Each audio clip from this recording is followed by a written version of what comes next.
From our Washington, D.C. studios, this is the Muslim News on Muslim Network TV. Assalamu alaikum, I'm Hannah Zubairi.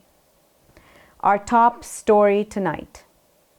Israeli Prime Minister Benjamin Netanyahu used a decades-old theory known as, quote, the clash of civilizations during his address to Congress today, justifying Israel's war on Gaza as a clash between barbarism and civilization. Saying he came to thank the United States on behalf of Israel, he asked for more arms for the ongoing war, which has killed close to 40,000 Palestinians, including thousands of children and civilians. One estimate recently published in the British medical journal The Lancet by 3 experts projected that the numbers were as high as 186,000. Netanyahu scolded Palestinian protesters as standing with evil and said they should be ashamed of themselves. He also made an unsubstantiated claim that Iran is paying Americans to protest Israel. Netanyahu attacked the International Criminal Court, saying that the court is trying to shackle Israel's hands. In response to repeated applause and standing ovations, Netanyahu told his audience, "Don't applaud, listen." Some 70 Democrats boycotted Netanyahu's speech, with Representative Rashida Tlaib protesting during his address with a placard saying, "Guilty of genocide." Others who boycotted including Senators Bernie Sanders, Dick Durbin, and Elizabeth Warren. Senate Majority Leader Chuck Schumer did attend Netanyahu's address, but left without shaking hands with the Israeli leader. Vice President Kamala Harris did not preside over Netanyahu's address. The only Republican who did not attend was Representative Thomas Massie from Kentucky, calling it political theater. U.S. Capitol Police said 5 people were arrested for disrupting Netanyahu's address. All were removed from the gallery. Family members of Israeli hostages were also present, wearing yellow T-shirts that said, quote, "Seal the deal now." Tens of thousands of protesters marched around the Congress building chanting, "Palestine will live forever." Earlier, demonstrators tried blocking the Israeli Prime Minister Benjamin Netanyahu's convoy on its way to Capitol Hill and placed Palestinian flags outside his hotel. Demonstrators held signs reading "War Criminal," "Prime Minister of Genocide," "Bibi the Butcher," and various depictions of the Prime Minister, including one of Netanyahu with horns, soaked in blood, and his hands holding American ammunition.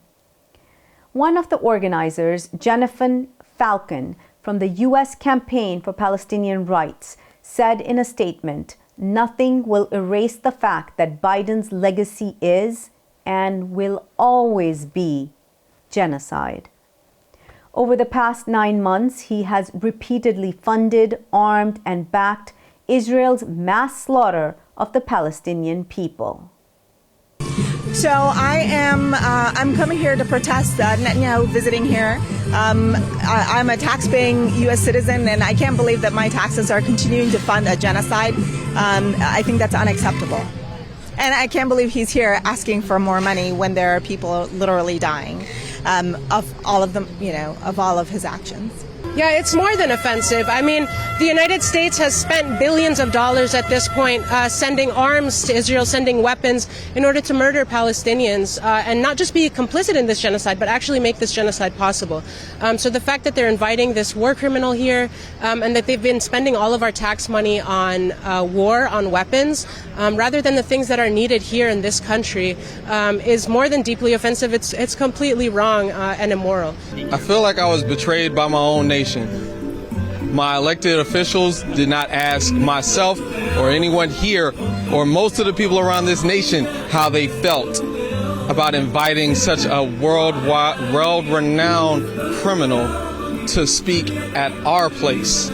This place is an American house. It is not an Israeli house. It is an American house. And most Americans despise of everything this man has done. So I felt betrayed when I found out that my House Speaker decided to invite him to this place. As Israeli Prime Minister Benjamin Netanyahu continues his visit to the U.S. this week, his military continues its war on Gaza.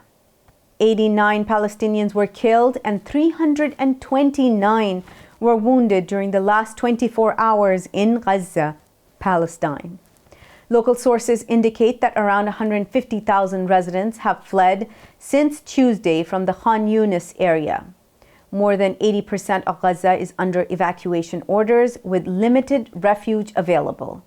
The Palestinian Health Ministry reports that since October 7th, Israel has killed at least 39,090 Palestinians and injured 90,147.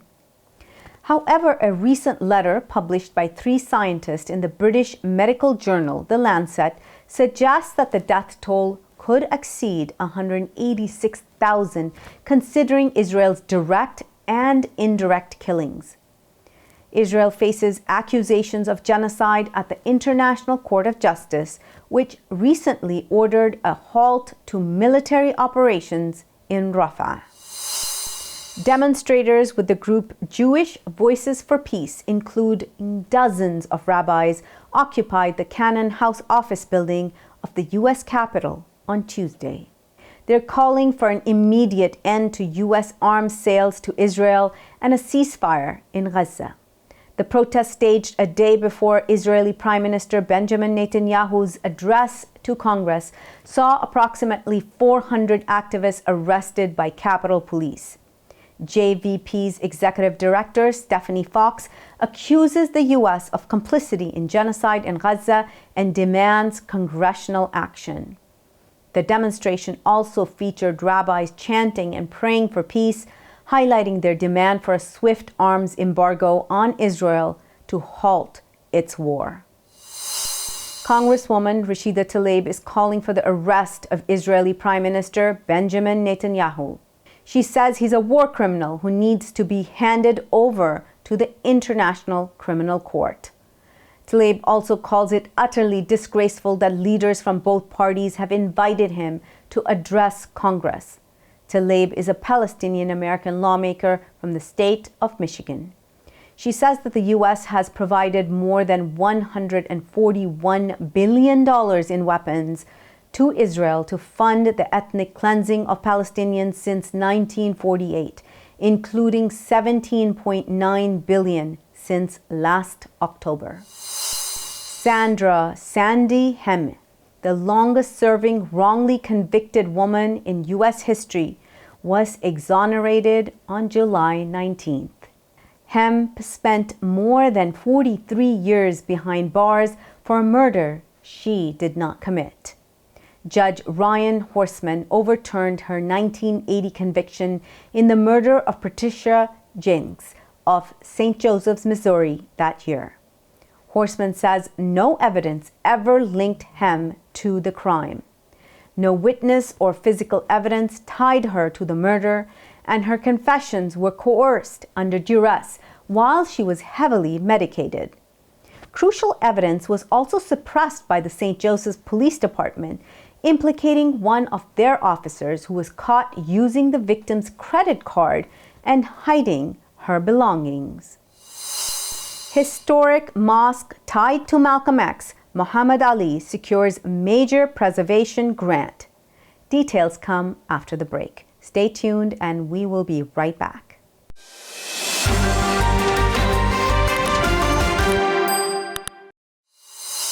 Welcome back. Masjid Muhammad, Washington's iconic mosque linked to Malcolm X and Muhammad Ali, is set to receive a $150,000 grant from the African American Cultural Heritage Action Fund. It marks the first time a mosque has been honored by the program. The award is part of a $3 million fund, which will focus on critical renovations, including environmental and engineering studies for a planned LEED certified expansion. It is aimed at doubling worship space and enhancing community services. The grant supports ongoing $6 million renovations with completion expected by late 2025. Established in 1937 and known as the nation's mosque, Masjid Muhammad has been pivotal in the Black Muslim community. Albert Sabir, administrative director of the mosque, said that the grant award is a tremendous recognition. Since 2018, the fund has supported 304 sites related to Black heritage, totaling an investment of $27 million. German sportswear company Adidas is under fire after dropping American-Palestinian model Bella Hadid from its retro shoe campaign. The move follows criticism from Israel due to Hadid's vocal support for Palestine rights.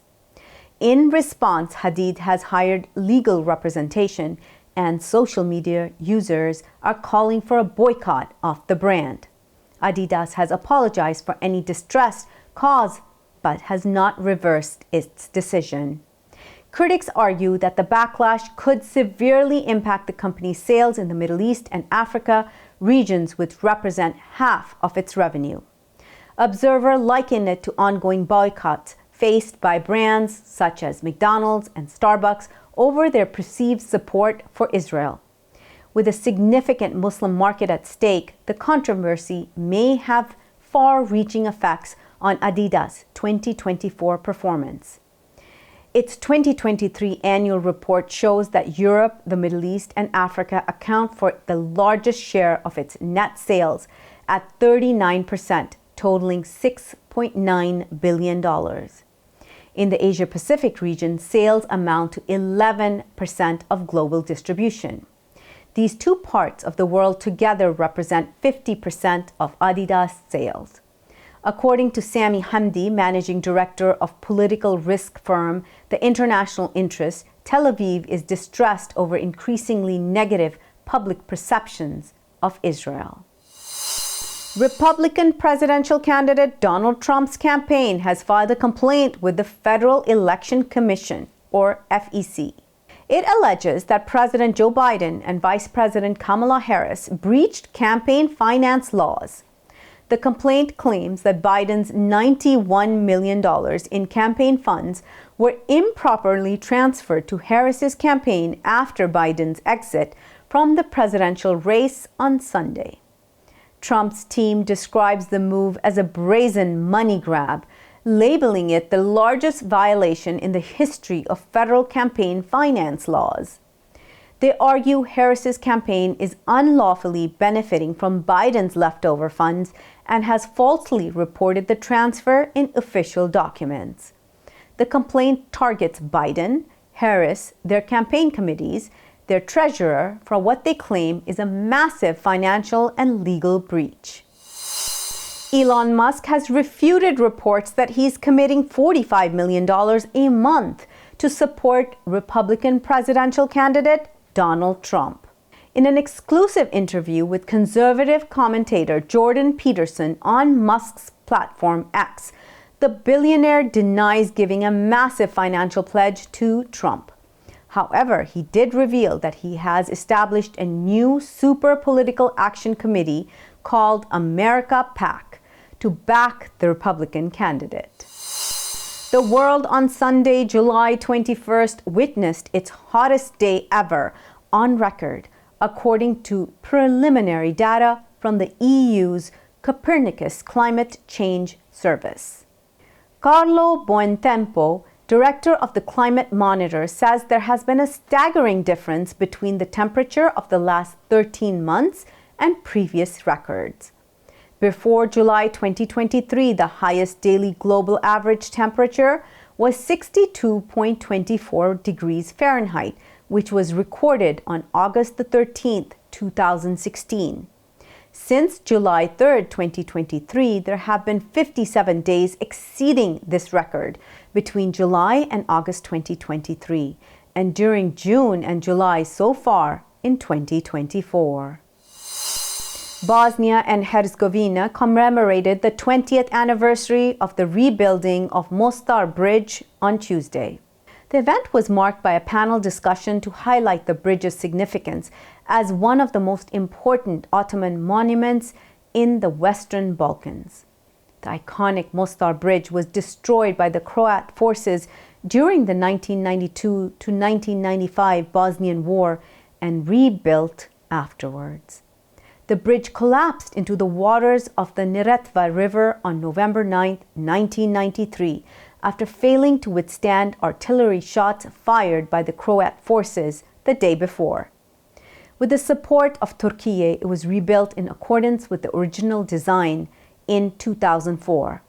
It was reopened July 23, 2004, by then UK Prince Charles, now King Charles III, in a ceremony attended by senior officials from the country. The bridge connects the city's two sides, as well as the Bosniak and Croat populations that continue to coexist. Chairman of the Bosnian Presidential Council, Denis Besirovic, said in its critical message of cooperation and dialogue be sent from the historical city to the rest of the world. Bosnia's Foreign Minister, Elmedin Konakovic, said his country desperately needs unification. That's all from our Washington, D.C. studios tonight. Thank you for tuning in. You can subscribe to our YouTube channel and hit the bell icon for the latest updates.